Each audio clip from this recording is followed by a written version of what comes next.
As a tech CEO, I was used to managing high-stakes crises, closing deals, and executing layoffs. But when it came to my own life, I was completely blind.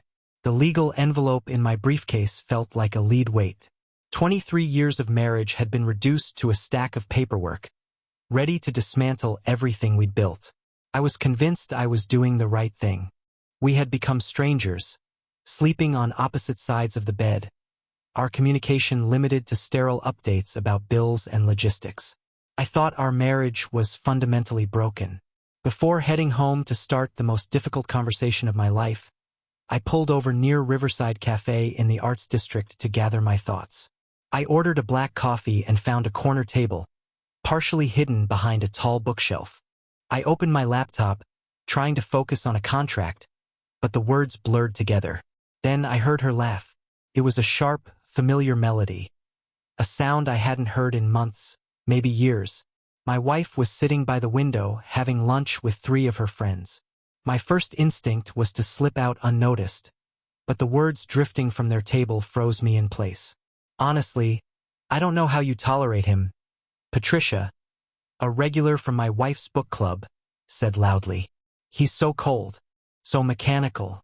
Does he ever show any real emotion? At the gallery opening last month, he just stood there looking uncomfortable. It was embarrassing. Every word felt like a physical blow. They were dissecting my personality, and I just sat there, gripping my coffee cup so hard I thought the ceramic might crack. The worst part was that I agreed with them. I had spent months believing I was the defective component in our marriage. A cold, work-obsessed executive who couldn't give his wife the vibrant life she deserved. I braced myself to stand up and walk out before I had to hear any more. That's enough. My wife's voice cut through the chatter. It was sharp and firm, a tone I hadn't heard her use in years. We're just trying to help, honey. You deserve better than... Patricia started, her voice dripping with false concern. I said, that's enough. My wife's voice was pure steel now. You don't know what you're talking about. Any of you. The cafe seemed to hold its breath. I leaned closer to the gap in the bookshelf, my heart pounding in my chest. He's not cold, my wife continued, her voice shaking slightly with emotion. He's exhausted. You want to know why he left the Henderson party after an hour? Because he had worked an 18-hour day. He came home at 7, showered, put on a suit, and drove us across town because he knew I wanted to go. He's been running on 4 hours of sleep for 3 months, because his firm is in the middle of a merger that could save 200 jobs. Well, that's his choice, another friend chimed in, but my wife cut her off instantly. No, let me finish. You've spent the last 20 minutes picking apart my husband, and I'm done. I'm done with all of it. He doesn't socialize at your parties because he's an introvert who spends his entire day managing people and making decisions that affect their livelihoods. By the time he gets to your events, he is completely drained. But he comes anyway because I ask him to, because he knows it matters to me. I felt something crack open in my chest. I had assumed she didn't notice my efforts, or that they weren't enough. If you actually bothered to look past your own expectations, my wife's voice softened, but remained steady. You'd know what he did last Tuesday. He rearranged his entire morning, board meetings, investor calls, because I mentioned I was worried about a weird noise my car was making. He took it to the mechanic himself and waited 2 hours just so I wouldn't have to stress. To you, that's just basic. To me, that's love. She paused, taking a breath. He leaves notes in my books. Little sticky notes on pages he thinks I'd like, or pointing out contradictions in an author's argument because he knows I love debating ideas. He reads dense philosophy and literary criticism when he is dead on his feet, just so we have something to talk about. But you've spent 3 years making little cuts, criticizing his clothes, his hours, his quietness.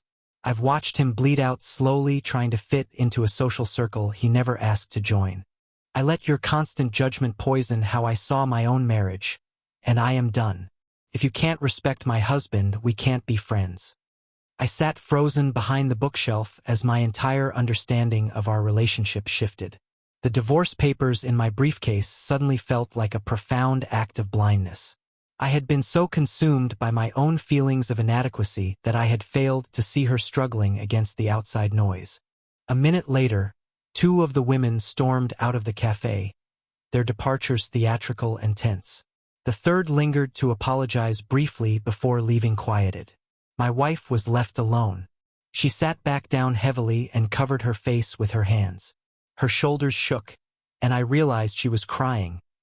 The quiet, exhausted tears of someone who had been holding up a collapsing wall for way too long. She pulled out her phone, typed a message, and set it down. My pocket buzzed. It was a text from her, "Working late tonight. Don't wait up." It was the same detached, logistical message she had sent for months.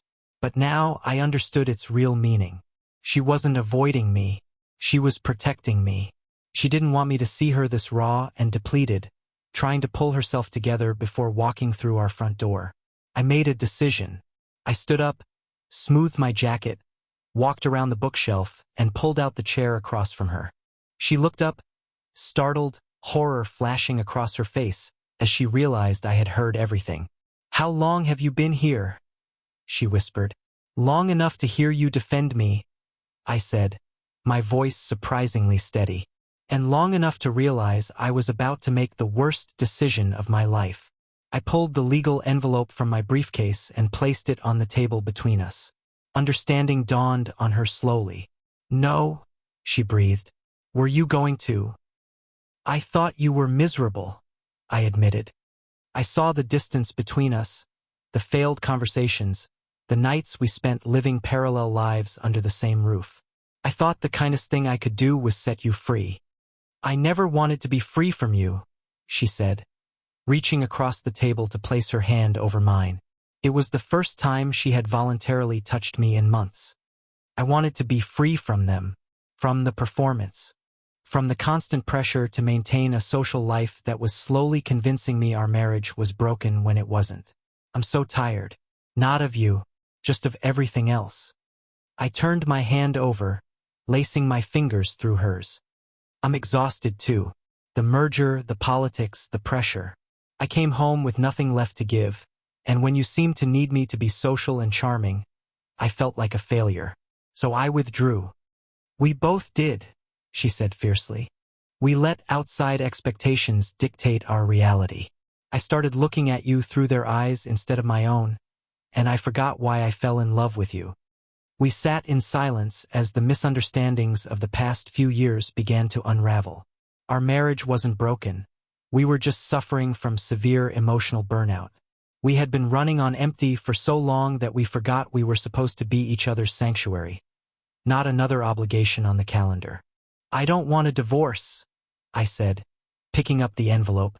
Without opening it, I tore it in half, then in half again, letting the pieces fall onto the table.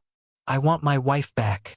I want Sunday mornings, book notes, and a life where silence doesn't mean emptiness." "I want that too," she whispered, squeezing my hand. "No more audiences, just us."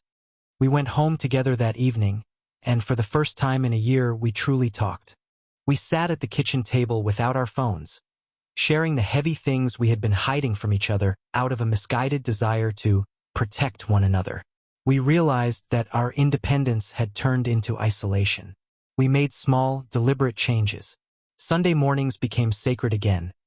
No phones, no external plans, just coffee and conversation on the back porch. My wife put her PhD program on a formal pause to give herself breathing room, viewing it not as a defeat, but as a strategic retreat. I restructured my role at the firm, promoted 2 senior managers, and blocked out 2 evenings a week where I left the office by 6, no exceptions. We stopped accepting social invitations out of obligation. Months have passed now. Our life isn't perfect, and we still have days where exhaustion threatens to drag us back into old habits. But now we recognize the warning signs and course-correct together. The toxic friend group is entirely gone, replaced by a much smaller, authentic circle of people who value both of us. Last week, I found a new sticky note tucked inside my biography book. It read, "Thank you for staying. Thank you for listening. Thank you for being exactly who you are."